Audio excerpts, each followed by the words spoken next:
ఎప్పుడైతే నీవు నా విషయాల గురించి చింత కలిగి ఉన్నావో, ఇక నీ చింతల సంగతి నేను చూసుకుంటా.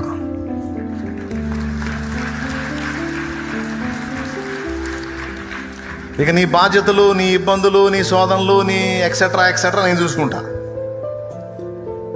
అయితే నువ్వు ప్రజెంట్ నువ్వు ఎదుర్కొంటున్నటువంటి పరిస్థితుల మీద దృష్టి పెట్టద్దు. నేనేది నీకు చెప్పానో దాని మీద మనసు పెట్టు. మొదట నా నీతిని, నా రాజ్యం, పిదప నీకు అన్నీ నేను ఇస్తాను.